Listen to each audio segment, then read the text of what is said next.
on le voit enfin en difficulté, Sun Ji-woo. Ça fait plaisir, même si ça dure le temps d'un épisode et c'est contre une IA. Poto, il a plus de difficultés en mode entraînement que dans la vraie vie. En vrai, on sait pas encore exactement ce que c'est. C'est associé d'ailleurs avec l'une d'entre elles, qui fait des petites révélations par-ci par-là pour nous expliquer qu'en gros, ils viennent d'un royaume des démons. Et qu'ils ont été déportés ici, dans la zone où il y a que lui qui a accès, pour protéger le terrain. En soi, c'est bien, on en sait un peu plus petit à petit, mais en vrai, à part ça, depuis le début de la saison, rien d'autre est développé. Du moins, pas vraiment. Qu'à côté, on nous introduit des espèces d'insectes chelous, sortis de nulle part, qui causent la zizanie un peu en Corée, qui auraient le niveau de rang A. Et nécessiterait à elle, du coup, un raid qui ramènerait tous les rangs S de la Corée, ainsi que ceux du Japon. Sauf que les rangs S, je vous aime bien les gars, mais avec tous les épisodes qu'on a vus, je vous prends pour des clowns. Ils ont tellement maxé la force de Sun Ji-woo dès le départ, que franchement, les rangs S m'impressionnent pas. Je les vois comme des acteurs. En plus de ça, on n'a pas approfondi un peu plus les histoires de certains persos de rang S qu'on nous introduit depuis la saison 1. Je suppose qu'ils vont le faire plus tard, j'ai pas vu le webtoon.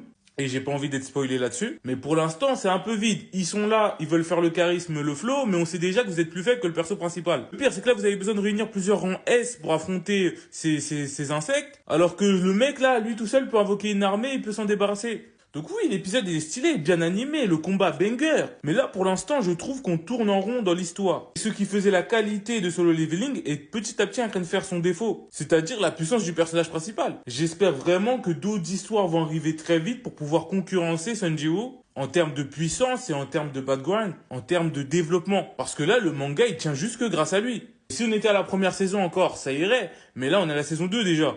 Et ça commence à faire long. Malgré tout, j'ai kiffé l'épisode, j'ai kiffé la confrontation et on va voir qu'est-ce que ça va nous réserver pour la semaine prochaine.